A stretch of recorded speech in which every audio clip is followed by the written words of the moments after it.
your mic is on, please mute your mic. Great. So these are reasons that you have for wanting. Now, it's important to know why you are starting the business, because once you know the reason for wanting to start the business, then you know what kind of business you want to do.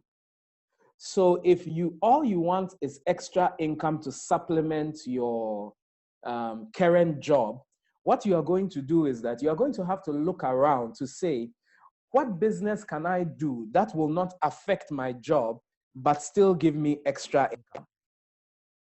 So it may be a business you are running from your car boot.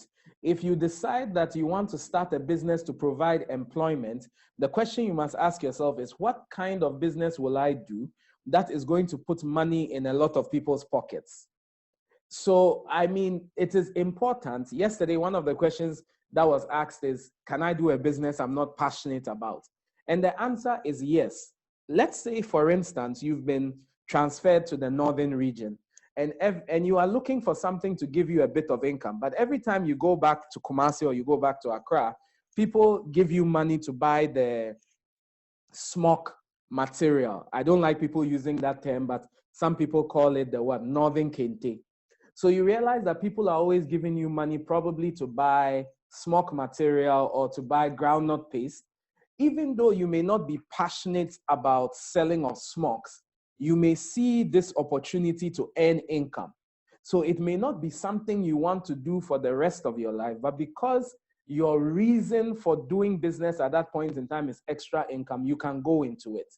That is different from somebody who is much more passionate about a specific issue. So these are the reasons you gave are common reasons that we find every day: to earn extra income, self-employment. The truth of the matter is that you can't be sacked from your personal business unless you have sold shares and you've sent the business to the highest level. You can't be sacked from your own business. So when you go into business, you have job security. Sometimes we go into business because we have a good idea. Probably you have walked through town one day based on your location and you realize that in the whole community, you couldn't get ice cream, good ice cream. And you realize that this is a good idea. If I put together something to begin to sell ice cream, I will be able to make some money. Then we also have the self-expression. Probably you are a creative person. Maybe you like designing clothes. Maybe you like designing cakes. You enjoy feeding people. And because of that artistic passion, you want to do it, but it's not cheap to do it. So you decide to monetize this idea or passion that you have to express yourself. Then we have those who go into business for social responsibility. That's a big one nowadays, where people come into it because they have seen a need in the community. They want to help people out, but they don't have the funds to help people out. So someone may decide that I'm going to put little children together. I've seen that idea before. I'm going to put little children together to begin to make sandals out of tires, these old car tires and so on. And then I am going to sell these tires to people as sandals. And as I sell the sandals, I'm going to use the money to start a library for the little children. And then I'm marketing it as we are recycling, we are creating sandals, and the profits from the business are going to support the setting up of a library or a reading club. So that is also a reason why some people may decide to set up a business. Then others also want a work-life balance. Probably based on the job that you do, you've realized that I can't keep working a job where I am not seeing my children, I'm not seeing my spouse, I don't have my weekends free. So you decide that I want to set up a business so that I can have a better balance in what I do. Then there are those who set up a business to capitalize on a particular opportunity. Let me use a bad example. This is a bad example.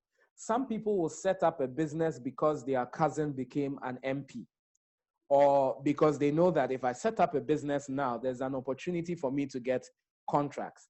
Others will set up a business because they have heard that I know someone who was working with a mining company, and found out that his mining company was finding it very difficult getting a particular chemical that they needed. There was no one in that country that was supplying it.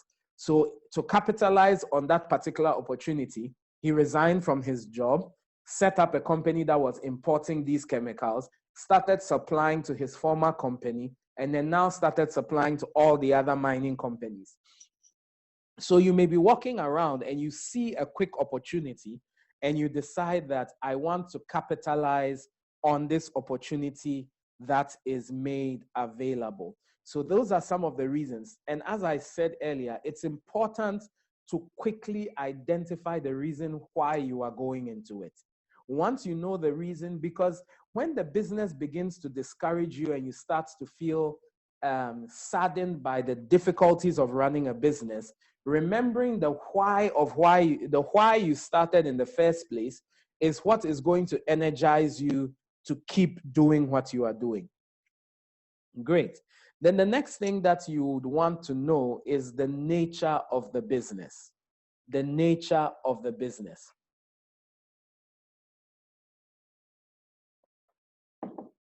The nature of the business refers